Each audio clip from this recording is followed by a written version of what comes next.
peace, solitude, the open water. Who else but an angler would be about at 5 AM in the morning?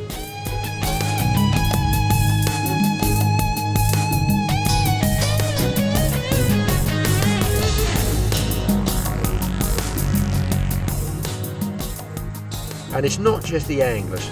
Commercial boats are also out there working.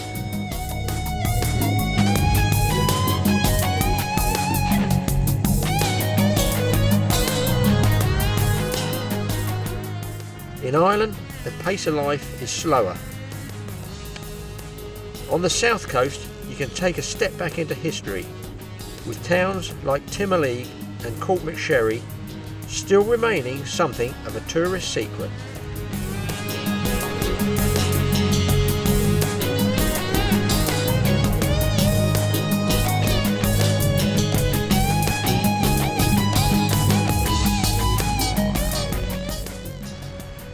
And in the small coastal town of Courtmacsherry, you have just one local shop but 3 pubs, conveniently all within walking distance of the harbour.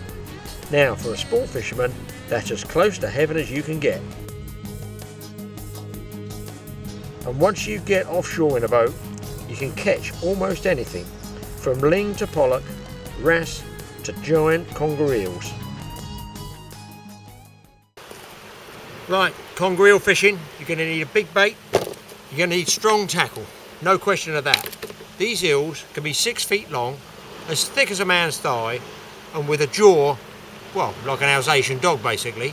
You're going to need at least a good 8.0 or 9.0 offset hook, a 100-pound mono leader, a 4.0 barrel swivel, and I'm going to show you how to hook a mackerel head, which you may never have seen before. What people neglect is the inside of that head.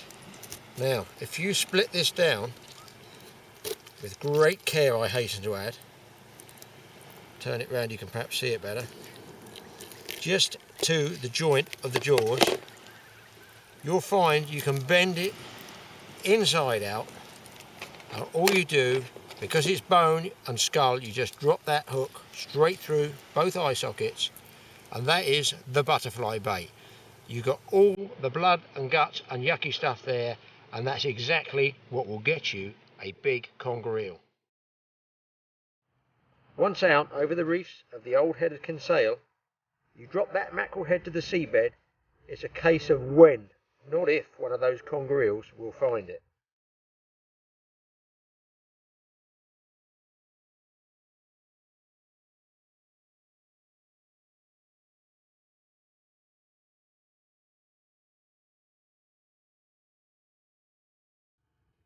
Big, powerful fish.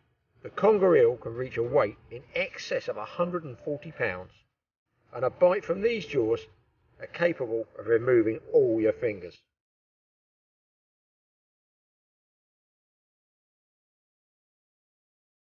They grab their prey in powerful jaws, then twist violently to tear a lump of flesh out. They have no teeth, but with those powerful jaw muscles, they just don't need them. Don't tell anybody, but we're anchored and we've tucked ourselves up the top end of the boat where all the fish are. Nobody knows this. The other guys are all looking the other way. And this is a good fish. It's bigger than a pollock, bigger than a cod. It's a good one. You need to haul hard if you want to catch one of these. They live in rock gullies and holes, only coming out to attack their prey.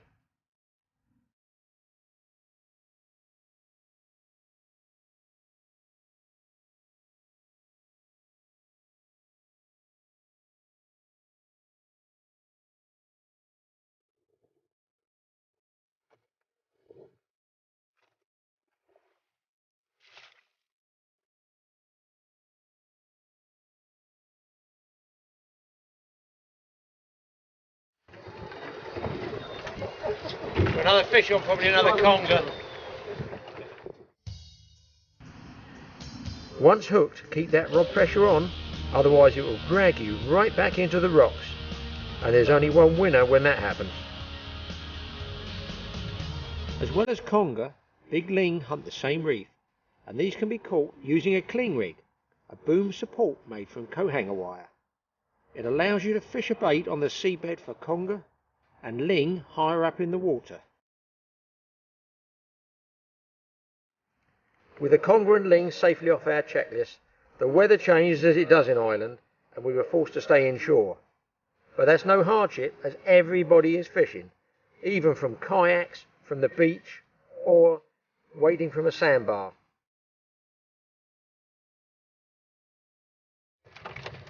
Just woo! Buddy, you nearly went in. These feathers, incidentally, I've had tied up specially by Frank Vinicum, the 87-year-old lurker. Oh, look at that fish round it. Was that a shark round it? No, fucking huge massive mac. What, the size of that mackerel was about 5 pounds? 5 pounder, yeah. That was a 5-pound mackerel, for God's sake. I thought it was a shark or something. Got tangled. There's nothing to stop other fish grabbing those mackerel feathers. Big, hook-straightening pollock also lie in wait near the seabed. You can even catch them 2 at a time. And if you don't want them for food, just pop them back. Okay, we've had enough of the mackerel. We just can't take any more of those big pollock. And we did want to try and find this jumbo spot for dabs, which are a small, well, they're the tiniest species of flatfish I know of in the sort of British and European waters. But when you want to fish, if you want any form of sport out of them, ultralight tackle, tiny little spinning rods like this, they cast fractions of an ounce. The smallest, he says, hooking his face, the smallest fixed spool reel you can get, tiny one, about 8-pound line, and just a running ledger rig. Just a baby boom like that. I've got, I don't know, a couple of ounce weight on there.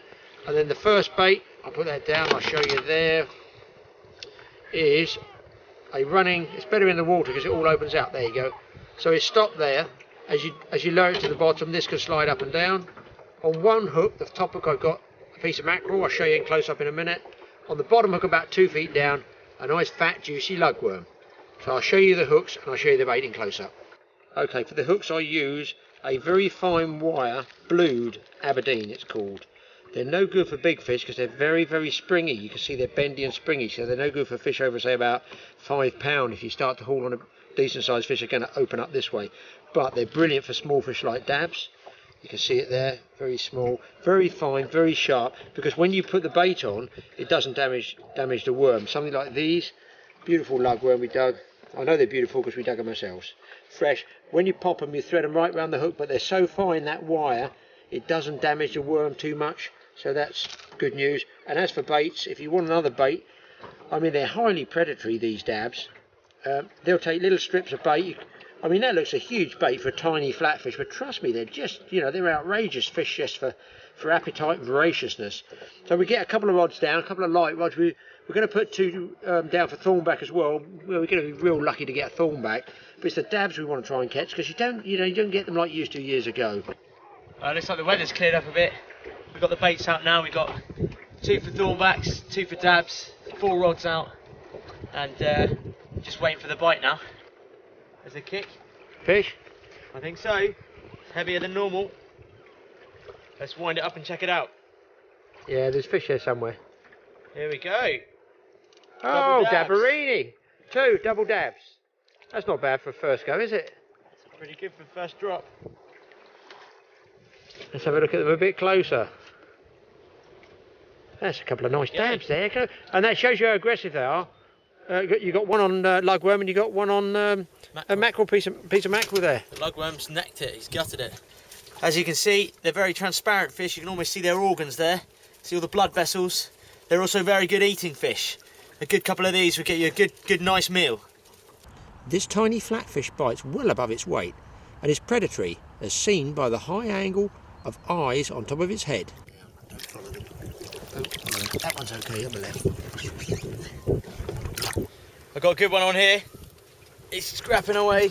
Got a good bend on this light rod. That's a full on, that's got to be a pound dab nearly, that one. Here we go. That is a nice dab. That is a nice dab. That's more like it. That's what we came for. That's a good fish. That is a really nice dab. Oh, yes. Dab heaven. It's dab heaven. I wonder if that's where the saying came from. I'm getting a really dab hand at this. And back. Oh, wait. Okay, we got another dab on here. And it looks like a gurnard as well. Bring these in, look at that. Let's take a look. There's your dab. And gurnard there. I thought I was doing well. Look what the old man pulled up. Pull this lot. Is this a dab? It's like a Look string at of this. mackerel. He's got a string of dabs. That's the way to catch them.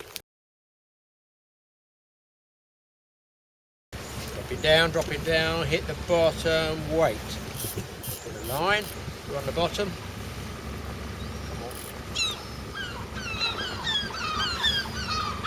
Oh, yes, that's a wrasse. No question of that, that is a wrasse. And we're tucked right in here.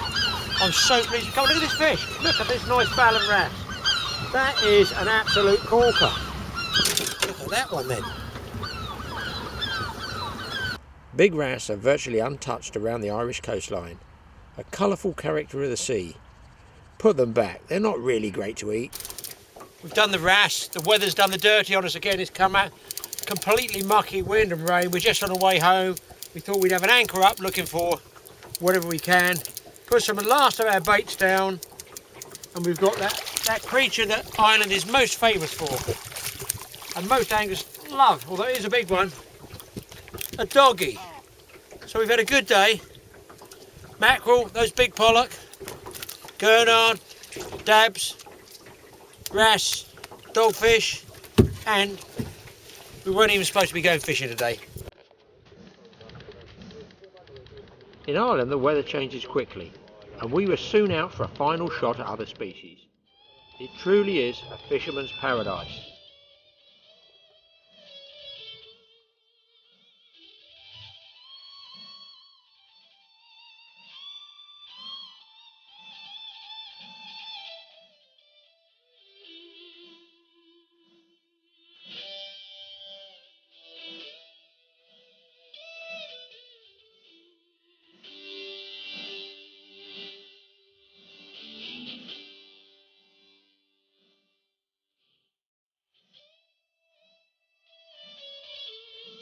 And get that line down fast, there's no time to wait.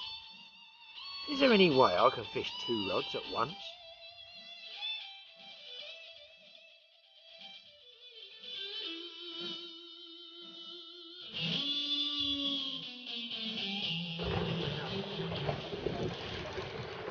On the cling rig, good man.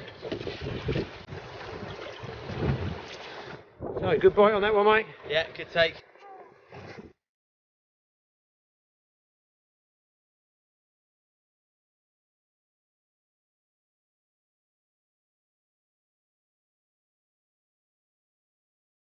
So they got no really nice cod. Beauty. Cod, conger, pollock, ling, wrasse and dabs. Get yourself out there. Sea fishing in Ireland. It's the way forward.